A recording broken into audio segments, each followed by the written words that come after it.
So welcome to Stop Overeating Masterclass. And by the way, here's my microphone. I'm glad I had it far away from me, but maybe I don't even have to hold it. But anyway, welcome to Stop Overeating Masterclass. And you'll see me up in the corner, so I'll stick around here. And when I answer questions, I might come on full screen. But for now, I'm going to be over in the corner so you can still see me while I'm talking. And I call this a masterclass because it is a little bit different from the teachings that I've taught in the past that you all may or may not be aware of. So for those of you who have been listening to me on my podcast, I've been teaching specific tools and getting very different, in my podcast, like from 90 on, because I'm learning some really new material that is really helping me with myself and also helping me with my clients. So first of all, let me introduce you for those of you who don't know who I am. And there I am with straight hair, and here I am with curly hair. You can write in the Q&A box what you like better. I'm just kidding. Okay, so a little bit about me is right now I am a chiropractor, and I have practiced in private practice for about 30 years. And for the last, I would say 6 to 7 years, I finally gave that up and started practicing life and weight coaching full time. So I have segued into a new career later in my life, which is why I love the idea of menopause so much and why I talk about it so much, because most of my transformations have happened since I've been 50. Which is hope for all of you who are going through that. I call it transformation. You can call it transition. But whatever it is, what you're going through is, I think, one of the most beautiful times of life that you're coming into. And you don't always hear about that. And yet what I know is between learning about how your body functions better and learning how your mind functions, right? What you think, how you feel, how you act, and being much, much more aware of that is, I think, can make menopause and beyond the best time of your life. Be in the best shape of your life, mentally and physically. And I will tell you this, that as a chiropractor, I did a lot with nutrition. I worked on physical bodies, but what I missed and what I felt I was lacking is I didn't really get to help people as much with how they were thinking, and yet I could see clearly that how much their thinking was getting in the way. And that is what kind of moved me into the idea of life coaching and weight coaching. So I started my first certification with Martha Beck, for those of you who might know her. And from there, I went with Brooke Castillo, and I became a master life and weight coach with Brooke at the Life Coach School. She is phenomenal.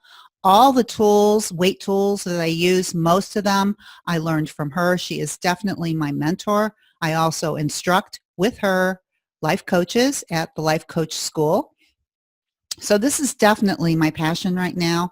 And when I decided to be a life coach and I was trying to figure out what my niche should be, because there were so many ideas of what I was thinking about, I decided on weight because what I realized for myself, and I didn't quite realize it right away, is that that was still a big issue for me, because I was, quote unquote, a lifetime Weight Watcher member, which means I had gone to Weight Watchers from the time I was probably 15 years old until the time I was 50. And I was considered a lifetime Weight Watcher member because I got down to my goal weight. But let me tell you what that really meant to me. What it meant to me was that I gained and lost the same 20 and 30 pounds 20 to 30 times for free. And once I became a life coach and really understood how the mind worked, I realized that I was on some kind of hamster wheel about food and my body that I wanted to get off of. And all the information that I teach now has everything to do with that, because number one, I have not been on any kind of diet for the last 13 years. Congratulations to me, right? I've learned how to listen to my body, but I've also learned, and what I'm going to be teaching you today, is that there are foods that really work for your body, and there are really foods that don't work for your body. And you can call that a diet, or you can call that reality. And I think we are so we have so many problems in our society with obesity and with marketing and with advertising and food obsession and body obsession that I think most of us are so confused. Now, the reason that I like to talk to women in menopause, because for me, I struggled up until that time. I went through that and figured it out, and now I'm here to help you figure it out. And one thing I know for sure, that if you're not in menopause, because I do work with a lot of women who are not in menopause, the sooner you get this information, the better. You do not have to wait 20 years to hear this information. Okay? So let me start with the first thing and tell you what we're actually going to cover today. So we're going to cover two things. Number one, 2 reasons why we overeat, because listen, if you're overweight, it's because you overeat, period. Now, there are rare cases where that is not the case. If you are one of those cases, this is not going to be for you. But if you are one of those people that you know that you overeat, you got to listen to the 2 reasons why, because it's not really what you think. The other thing that I want to talk to you about today is that the most important thing to eat, what is the most important thing to eat when you lose weight? And what are the 2 things to avoid? Now, this is where I start talking about food. And a lot of times in my podcast, I don't tell you what to eat. But you know what? The science is just overwhelming. And if you're really connected to your body, and that's what I want to talk to you about today, is how do you get connected to your body? I think it depends on the foods that you choose.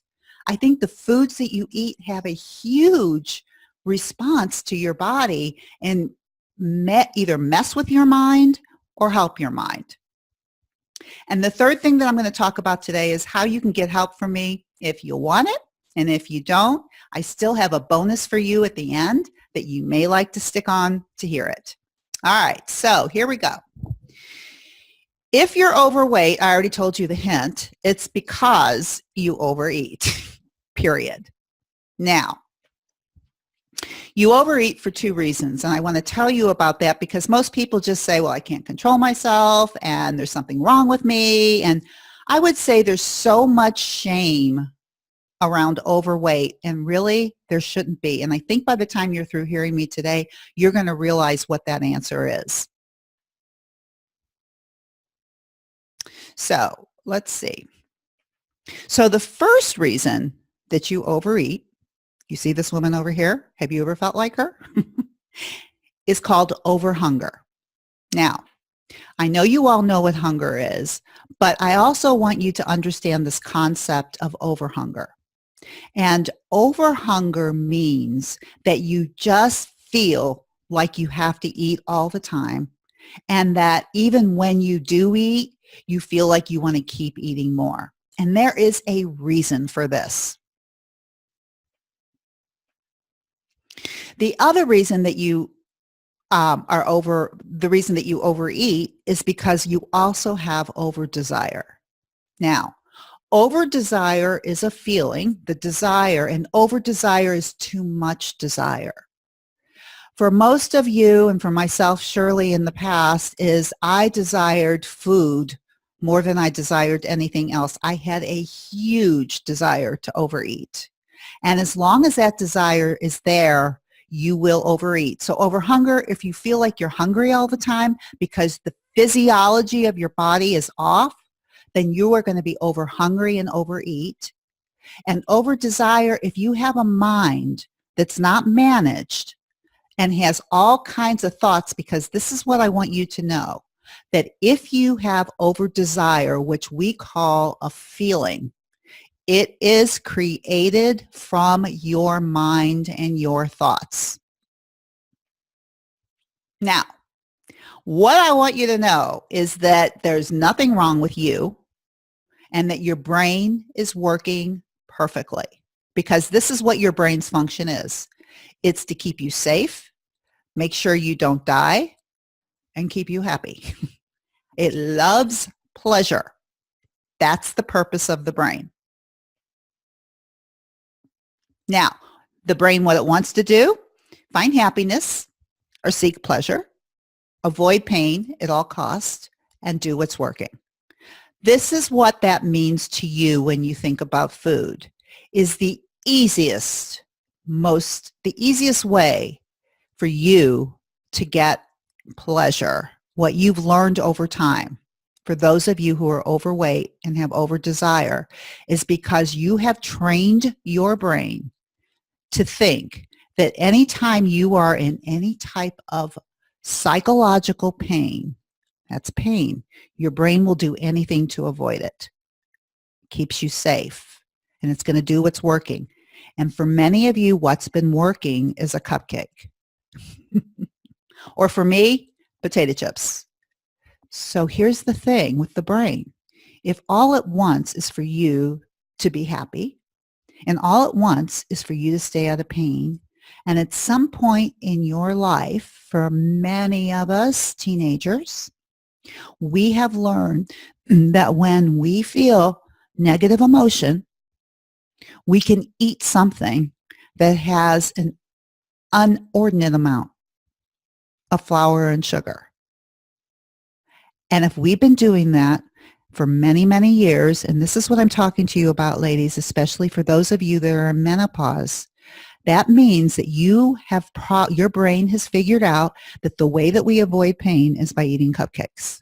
And if cupcakes aren't your thing, you know what I'm talking about. But something that probably has a lot of flour and sugar in it. And if you have done this at some point in time, many, many years ago, then your brain is going to do it automatically. It's figured out the quickest, fastest way to seek pleasure and avoid pain for you. It's doing its job. So there's really nothing wrong with you. Your brain is working perfectly. Now let's talk a little bit about hunger. What do you think would happen if you ate only when you're hungry and you stopped when you were full? Okay. Well, one of the things is, for sure, you would probably be at a natural weight. That's number one. But number two, this is what I want you to see. If you only ate when you're hungry and stopped when you were full, this is what you would see. You would have feelings of disappointment, irritation, frustration, overwhelm, stress, boredom, restlessness, sadness, shame, and anger. These are all emotions that are out there. They're created by your own mind, and it's just something that happens. And I'm afraid that many of us, when we were quite young, learned how to get away from this. We were never taught how to feel these feelings and actually let them either lead us to something better, different, or to be able to manage our minds to change it. We just learned that when we feel negative emotion, the easiest thing to do is to overeat, create over desire. And it reminds me of the movie that I just saw, Lady Bird, for those of you that have seen it. I don't know. But I'm not really going into the gist of the story. I really loved it. But you know what fascinated me, because I think so much about the tools that I teach, is that those young girls, well, they were about 18 years old, and Lady Bird and her best friend, whenever they were sad or whenever they were happy, guess what they were doing? They were eating. And you could always tell they weren't eating chicken breast and broccoli.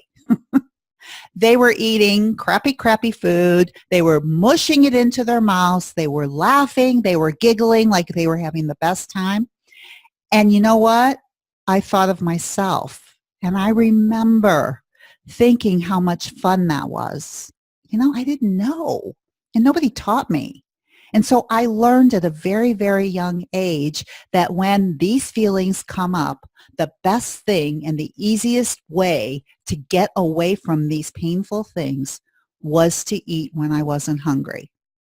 For those of you who are listening to this, this is what absolutely causes our over desire. It's these type of feelings. Now, here's the thing about hunger.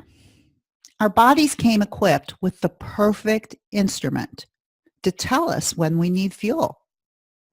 If those of you, some of you who are listening to this I know have worked with me before.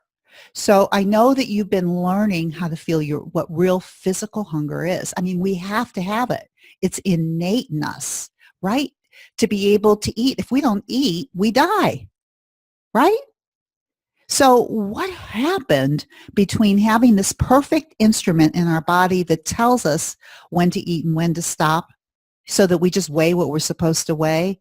And what happened in between that we ended up an obese society and that we don't know how to use this perfect instrument? This is what it is. Our perfect instrument, which I will call our hunger scale, is no longer calibrated. It no longer functions properly. And the reason that it doesn't function properly is what causes us to have this overhunger or feeling hungry all the time. And I would say that 99% of the women that I work with have this exact problem. Now, the reason that it's not calibrated anymore is because look at the picture that I have here. Because we're eating donuts when we have negative emotion. Just like we're sitting on the computer, we're at work, something happens, or we're bored, or it's nighttime, there's nothing to do, or we're watching TV, there's potato chips in the pantry, and we need something to eat while we're watching TV. And pretty soon, we do not have that perfect tool that works for us anymore. Years of abuse, and that hunger scale no longer works. For those of you who've listened to a lot of my podcasts, I talk a lot about the hunger scale, and I talk about eating between the twos, and that you have a hunger scale from a negative 10 to a plus 10. Plus 10 is stuffed, and a negative 10 is starving, and that I've talked to you about eating at a negative 2 and stopping at a plus 2. You know what I'm talking about. For those of you who haven't worked with me, that is basically what a hunger scale looks like that I'm talking about. For many of my clients, they cannot use that hunger scale properly because it is no longer calibrated, which is what I realize is a problem for some of my clients, which is why I'm teaching these advanced tools, because the hunger scale doesn't work. So what do we do if it doesn't work? Here's the deal with our hunger scale. A healthy body with calibrated hunger, in other words, when we can eat and we know when we're hungry and we stop when we're full, all it means is that our body is fat adapted. And for those of you who don't know this term, it's not something that I made up. You can Google it. It's in research. It's in science. It's everywhere. But basically all fat adapted means is that your body utilizes its own fat. It burns its own fat for energy, which is what it was designed to do. And unfortunately, for many of us, we have more fat stored on our body than we know what to do with, and our bodies are not using it. Why not? The reason it's not using it is because it's incapable of using it because of the foods that we're eating. So here's what I want to tell you first. Do you know what the number one thing is that you should be eating? Now, I don't talk about this a lot. This is really new. This is not old. This is science. But do you know what it is?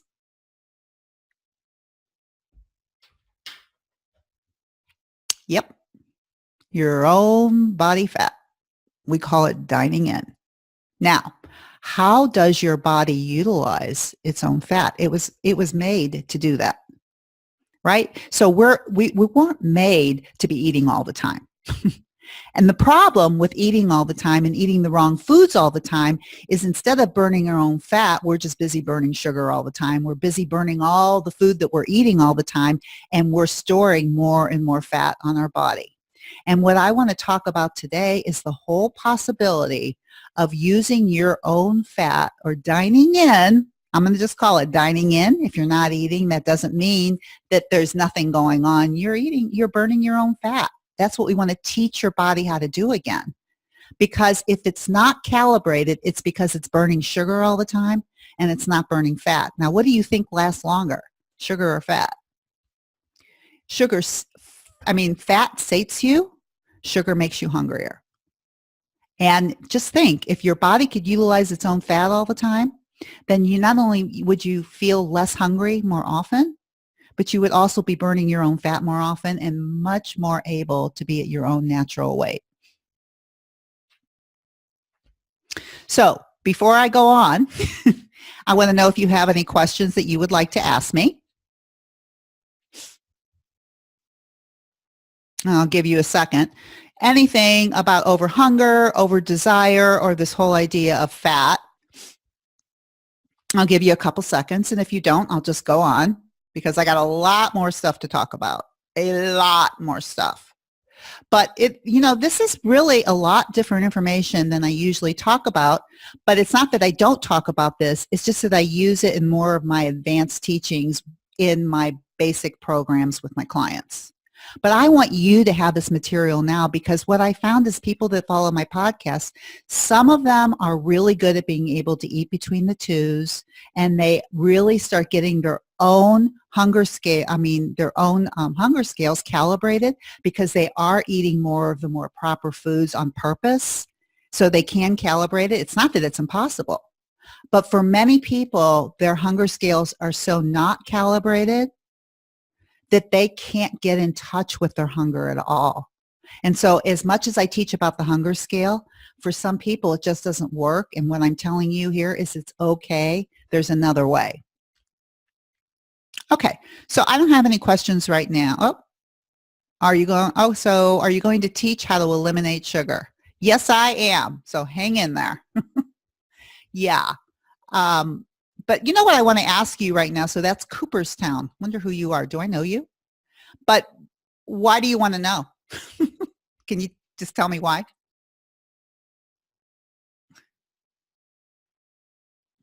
When I think about eliminating sugar, because I have a feeling I'm addicted to sugar. Oh, I want to talk to you so much because the idea of thinking that I'm addicted to sugar, I just want you to know, is something that you think. But I am going to talk a lot about sugar and flour, so hang in there with me because, Becky, but hang in there with me, Cooperstown, because I'm going to talk about it. But I want you to know right now that when I talk about over-desire comes from something that you think. And when you think you're a sugar addict, it makes it really hard not to eat sugar. And I want you to know that that is just a thought that you're thinking. Becky asked me, I really struggle with urges. Oh, I got a lot of questions coming in. Becky says, I really struggle with urges and giving into them. How can I change the over-desire and urge for sweets? Becky, I'm going to answer that in about 10 minutes, so just hang in there because I'm going to talk a lot about urges because you are not the only one, girl. And Kanchi, are you going to go into more information about exactly what you mean by sugar and flour? Do you mean grains and fruits, etc.? I'll go into exactly what I mean, but what I mean is sugar and flour. But I do not mean grains per se, but I will go specifically. But it's so funny that when people ask me about sugar and flour, I just mean sugar and flour. So I mean all natural foods, I do not mean. So I think all natural foods, basically like fruits, are absolutely fine. And I'll talk a little bit more about grains. But I will tell you what, if you just eliminate sugar and flour, whatever you think sugar and flour is, it would be amazing, period. But I'll go into more to it. Yeah, and Cooperstown said, tell me about it, about the sugar addict. Yes, we are going to talk about sugar addicts because there's no such thing except a thought in your head. But I also give you a little bit of evidence as to what happens in the brain when you eat sugar. Because I think having information is what's going to help you the most. And that's what I'm giving you, is information so that you can change the way you think. All right, so let me close up question Q&A for now. And let me move on to over-desire. And Cooperstown, I wish I knew your name because I hate calling you Cooperstown because I know that's not your name. But this is where we talk about over-desire. Now, desire is an emotion created by the brain, period. So that means that any feeling that you have is created by a thought in your brain. For instance, if you feel sad, it's because you think something that makes you feel sad. If you feel desire, it's because you think something that creates desire. Desire is a feeling. And for instance, with Cooperstown, she says, and I have a lot of clients that'll say this, I'm addicted to sugar. I can't control myself around sugar. I hear it all the time. Do you know how dangerous that thought is? That when you think that, automatically it creates an urge or a desire. And when you have an urge or a desire, the action on that feeling is to do whatever it is that you're thinking.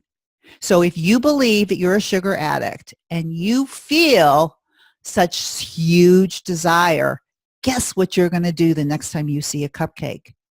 You're going to eat it.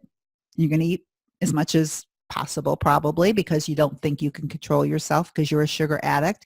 And the result is you're going to keep proving that you're a sugar addict. So in this case, just for this specific scenario, when I'm talking to Cooperstown, I want you to think about, if you're a sugar addict, that means you'd be eating sugar all day long. And my guess is that there are times when you're not eating sugar. I bet there are times when you don't eat it. I bet there are times when you don't want it. And I bet there are times when you do. But your brain is putting it all together and creating the sentence in your head that says, I'm a sugar addict. I think that needs to change pretty quickly, because you can't get rid of desire with a thought like that. But for all thoughts, I just want you to realize that over desire is an emotion, and it's created by the brain, not by the food.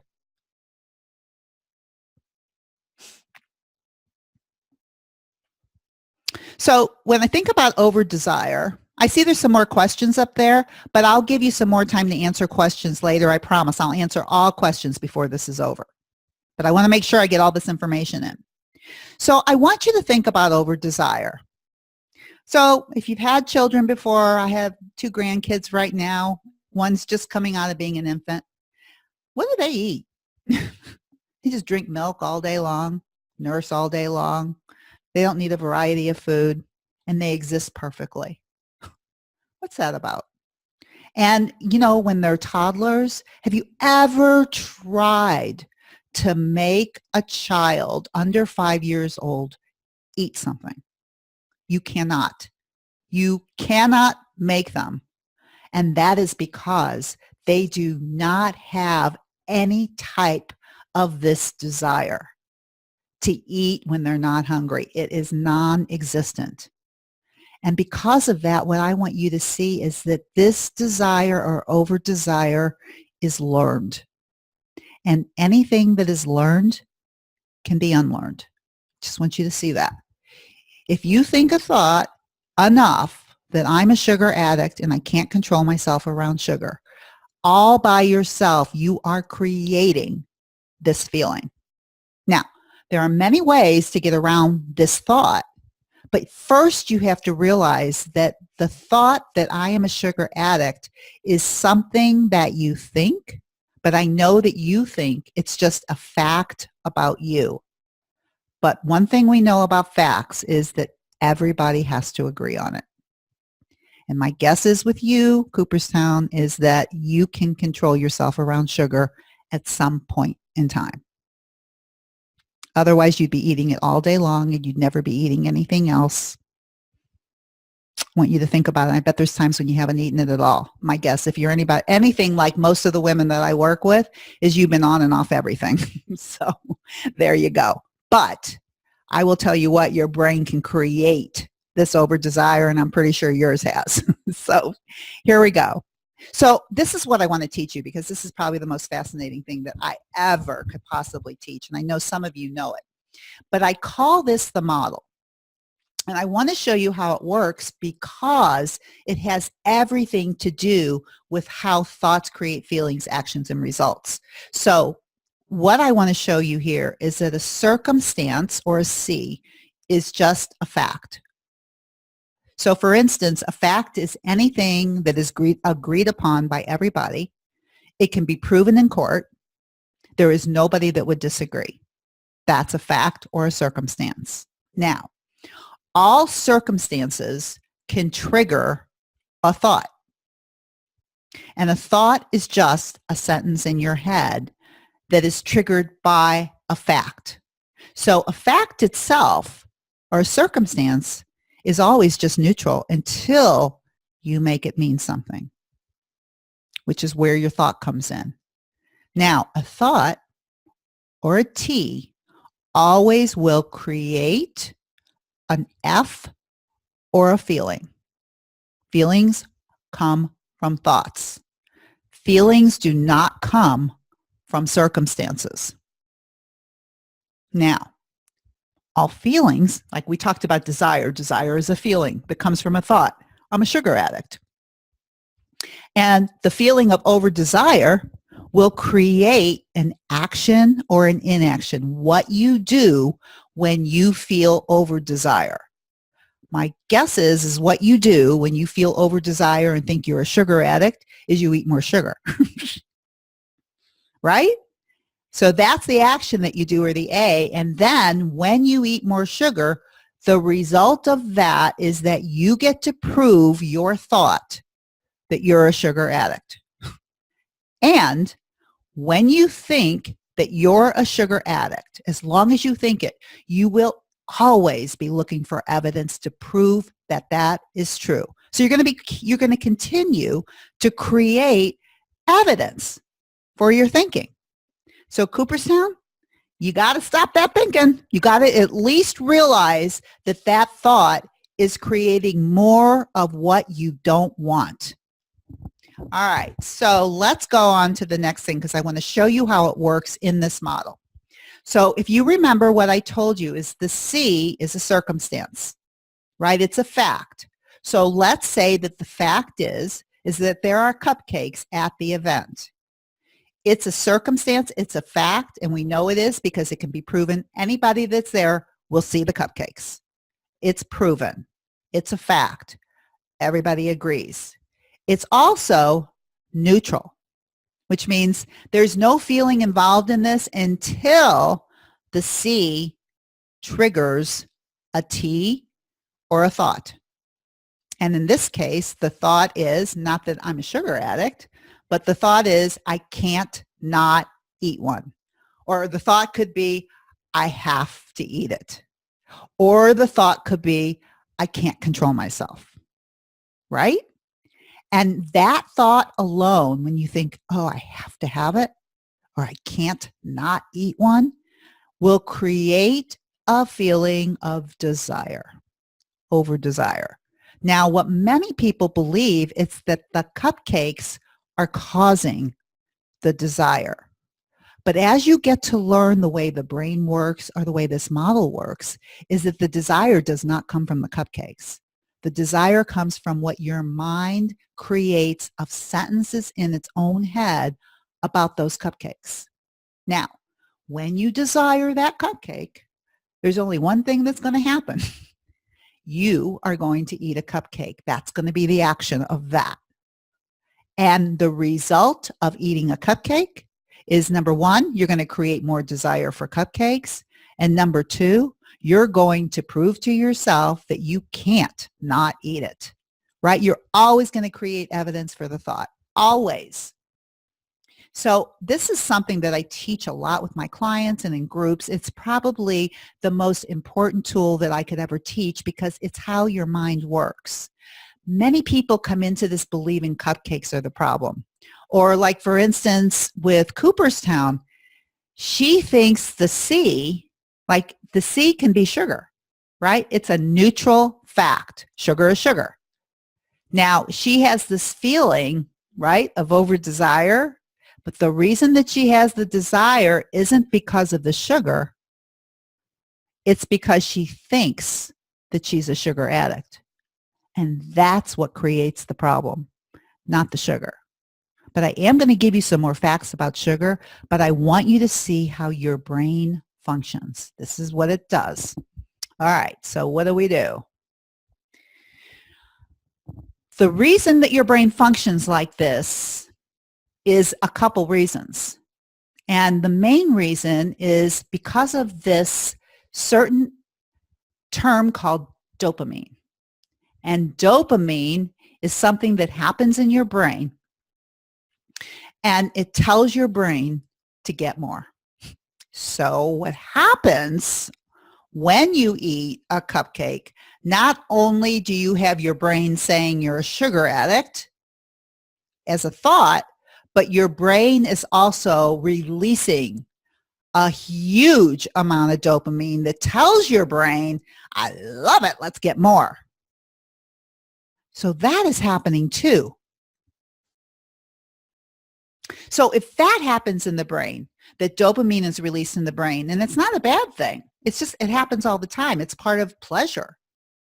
But here's the deal with over desire is that when you eat chicken breasts and vegetables, there's a natural amount of dopamine that happens in your brain. It's pleasure, but it's not, your brain doesn't go, that was so good, give me more, give me more, give me more, give me more. Your brain just says, thank you, let's move on. It's natural. That's just what happens. When you eat any type of flour and sugar, especially, and this isn't something I'm making up, this is science. It not only does it cause inflammation in the body, but it also causes an inordinate amount of dopamine in the brain, which is why you could end up with a thought that I'm a sugar addict. Because sometimes, because of that dopamine, it feels like that. Doesn't mean you have to eat it, but it does make it harder.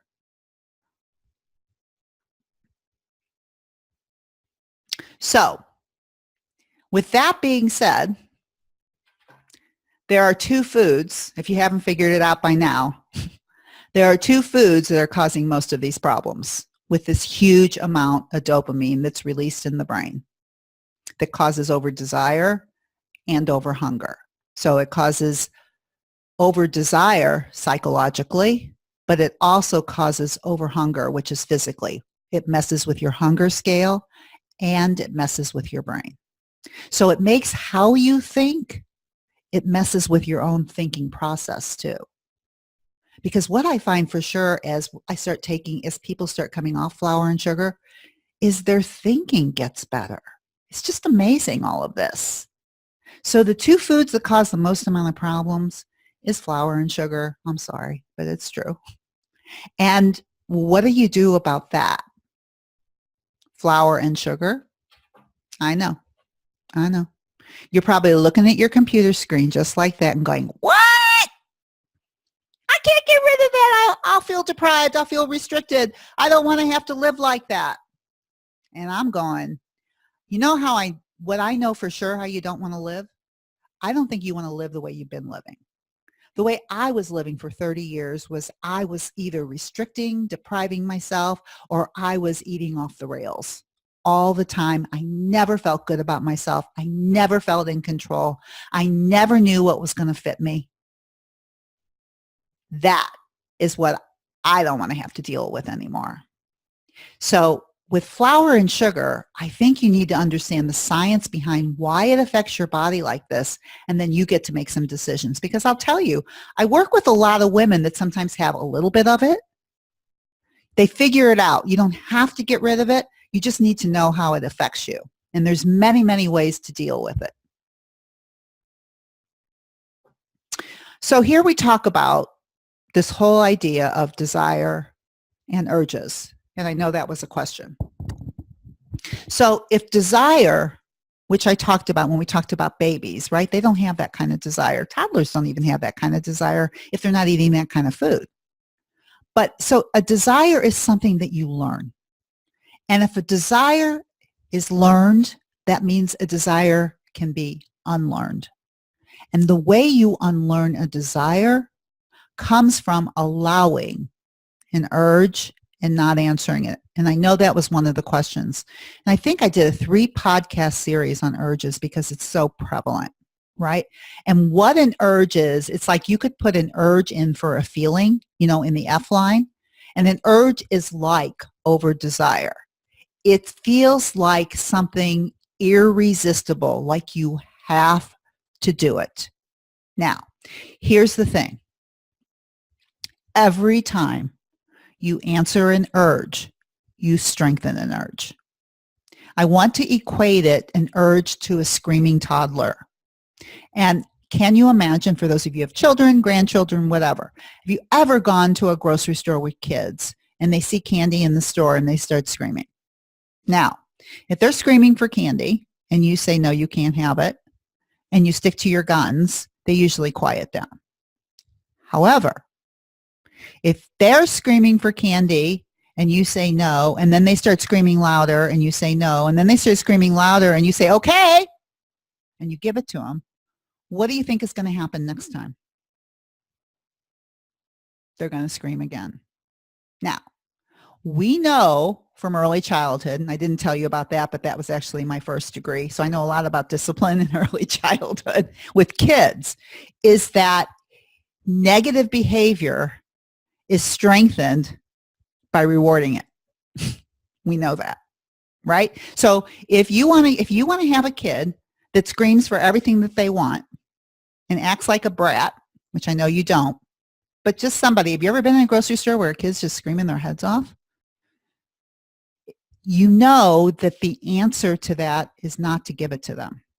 And that if you've been giving it to them for a while, say that you've been giving into the screaming and then you learn something new and you want to stop doing it, you need to be prepared for a while where the kid's going to keep on screaming and probably get a little bit worse before they get better, because they know it works. They just don't know how loud they have to go, because you always do it. And once you decide that you're not going to do it, it's going to be very uncomfortable. You're going to have to listen to the screaming kid for a while. But the reason that you do it is because you know with your brain, with the thinking part of your brain, that that's what will stop it. And that's what I want to offer you about urges, is that an urge is like a screaming toddler. And if you've been giving into that screaming toddler for 30 years like I have been, then not giving into it seems impossible.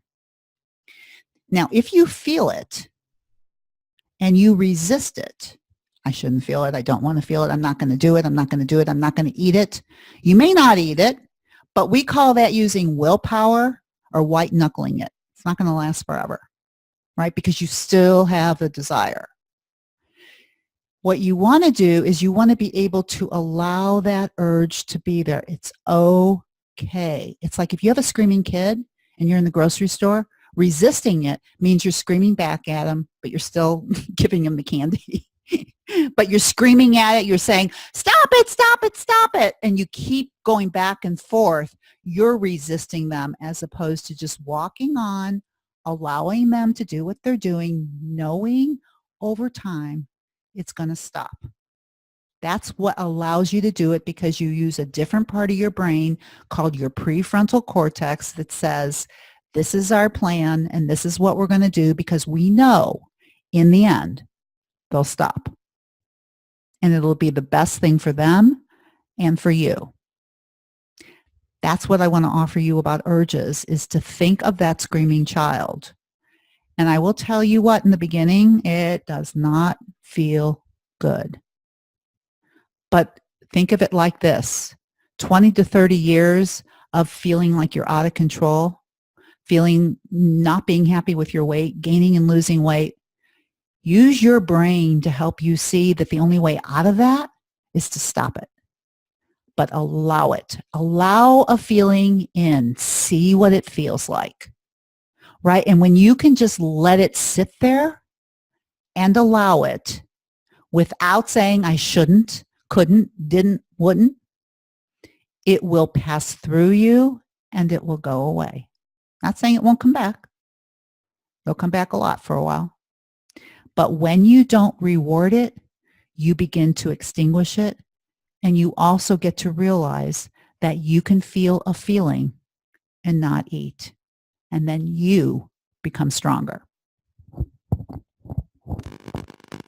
That's what I got for you on urges. So, with over desire, just like I said, you've got to be willing to feel what's real and not eat to escape it. And that's what you've been doing. That's what I was doing, is we've been eating to escape our own emotions most of the time, or we're eating because we're eating foods that are creating such things in our bodies that it feels like we can't control ourselves. Those foods weren't really meant for our bodies. They never were. But we have a society that makes us believe that we should be able to eat it. Our bodies really weren't meant to eat it. They really, really weren't. I think it's okay if you want to, but I want you to know that it wasn't meant for you. And if you think there's something wrong with me because I can't eat that, there's nothing wrong with you. It's just your brain. That's what your brain does when you eat it. That's what your body does when you eat it. The only way to find out what a real calibrated hunger scale is for you is to get it out of your body for a while so you can learn how your body actually functions. Then you can make all kinds of decisions what you want to do going forward. So with over-desire, food is fuel for your body. It's not entertainment. It's not joy. And it's not escape. Many of my clients, my listeners, people that write me, the reason that they don't want to give up flour and sugar, the reason why they want food in their life so much is because it serves for so many things it wasn't meant for. It's not meant for entertainment. It's not your joy, and it's not your escape.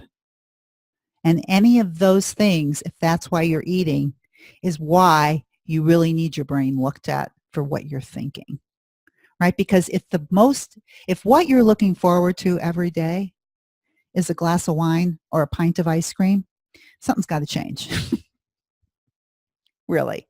And it's certainly possible. It's like I would never work with somebody taking flour and sugar out without really making sure that we know what's going on in that mind, because your mind needs to be coached as much as your body needs to go through what it needs to go through as it's getting rid of this flour and sugar. And that's what's really missing, is that we don't get our minds worked on, right? We walk around with the same thoughts that we had 20 years ago and try to change the way we eat. It's impossible. You're trying to use willpower, and willpower breaks. But if you actually lessen your desire, you get rid of the desire, that's where there's peace and happiness, right? You don't care. It becomes neutral. Food becomes the circumstance, and your thought is, so what? It's just a brownie. It's just potato chips. It's just whatever it is. For me, it was potato chips, right? The circumstance of potato chips, my thought was, I can't resist them. I have to eat a whole bag. I didn't think I could eat 2 potato chips. I had a thought that I had to eat them all. And I did. And I would use willpower to try not to eat them. And the way I would use willpower is I would throw water on them. I'd throw them in the garbage. I'd throw stuff on them.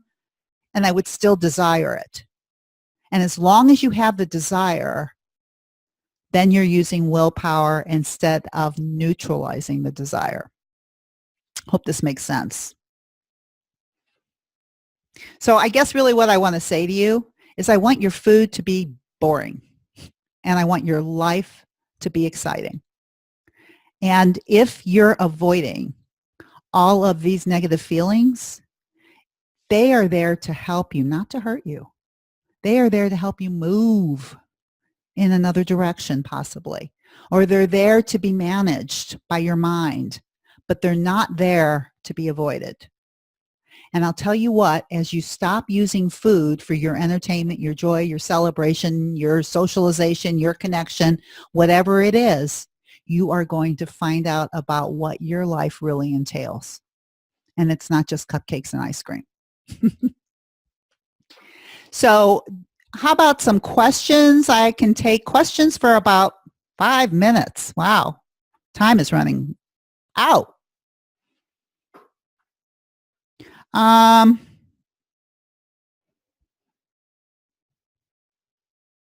Let's see. Donnie asked, it's hard to change my story, but I am. I love it, Donnie, because everybody has a story. Just like Cooperstown had a story. Her story is she's addicted to sugar, right? And if you really listen to the things that you say about yourself, what you're going to see is how many thoughts are in there that you think are facts about you, but they're just thoughts, they're sentences in your head that you made that you just made it. And Becky said, that's awesome. It makes so much sense. I have to keep practicing feeling my feelings, and it's scary. Becky, this is what I want to say. You know what's really scary? Scary is living in a body that you don't know what it's going to look like in 5 weeks from now. Because you believe that you just can't eat for hunger and for fullness. That is scary. Scary is going through menopause and thinking the rest of your life is going to be like it was before and you're going to stay on this hamster wheel. That is scary. That's how I want you to look at it in your mind, is what's really scary. Right? Scary is feeling my feeling. I want you to know something about feelings. A feeling cannot kill you. We are afraid of our feelings, and a feeling cannot kill you. It just doesn't feel good. But it also leads to actions. It leads to doing things, right? Because feelings create actions. Okay, Mandy asked me, what are your thoughts on diet soda? Well, number one, the problem, and I have clients that drink it, and it's when we, well, let me say something about artificial sweeteners. I think artificial sweeteners mess with your brain, and there's lots of research to show it. So the problem with wanting to drink it is you're looking for something sweet, right? And what we want to do is lessen the desire for sweetness, right? Because it's just a desire. So every time you give yourself a diet soda, unfortunately, you're doing something to your brain, even though it's artificial sweetener. It's, from the research that I've read, it still affects your brain in the same way and increases cravings. However, that being said, when I work with clients, I work on what I call protocol. And a protocol means is that you get to design what you want to do. So you can include a diet soda if you want.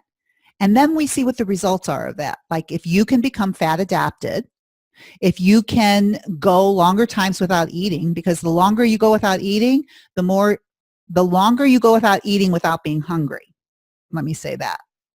The more your body can feast on its own fat. It can dine in, right? And if you find that drinking diet soda makes you want to eat more, this is just the stuff that we figure out. We experiment with the things that you want to find out if you can do it. Because really, a protocol compared to a diet in my program is that you create it, we work it, we experiment with it, and we see what works for you.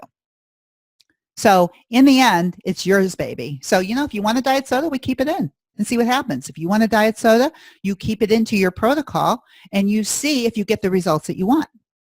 Because it's all about getting the results that you want. And the results that most of us want is we want a body that can eat its own fat, right? Not be hungry all the time. We want a result that we can go in our closet, wear whatever it is we want to wear, that we can weigh what we want to weigh, and we don't have to worry about getting on the scale every day, right? If you can get that result and drink diet soda, I would drink it. Fine. I mean, I have them every now and then too. I'm fine. Okay. Any other questions? Okay. So then let me tell you, if you want help with this, I like to talk to people for free. And a lot of you may or may not know about my mini sessions, but basically what it is, it's an option of 30 minutes where you can talk to me on the phone and you can talk to me about anything. So you've asked me questions on here right now, but the mini session is designed for a lot of different purposes. It's designed to help you experience what a real coaching session is up front, because that's what you get to do. You spend 20 minutes with me and I coach you. And I will tell you what, if you've never been coached before, I don't care if I'm your coach or who it is, but it is a freaking experience of getting into your mind and find out what's going on. And I guarantee you, you don't know. There's no way we have the ability to see our own thinking unless some of us have been taught how to do it. And even though I know how to coach and I'm an excellent coach, I can't do it on myself all the time.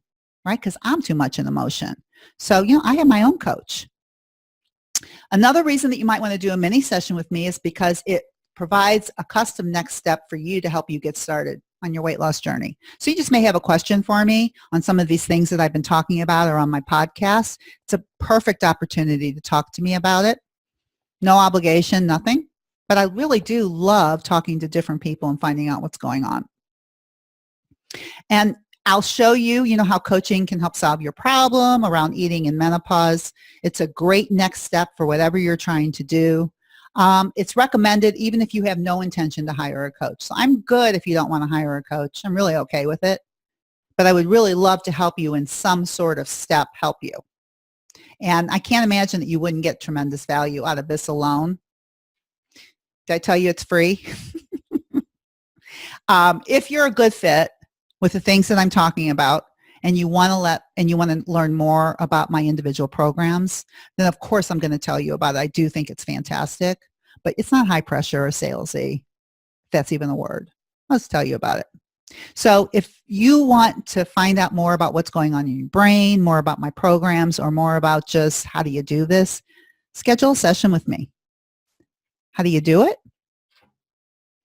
Here's the link that you go to schedule a mini session with me. And it's kind of a crazy, my assistant just created it.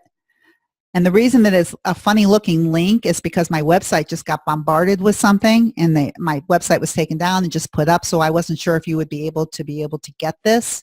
So it's a little crazy link, but please copy it now so that you can get in touch with me and do this.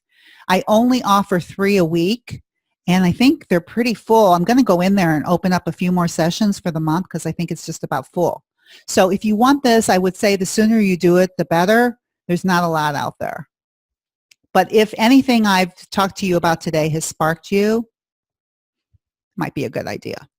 So listen, guys, I know we're on the hour. Thank you so much for all of you for coming and sharing questions with me. I appreciate it so much.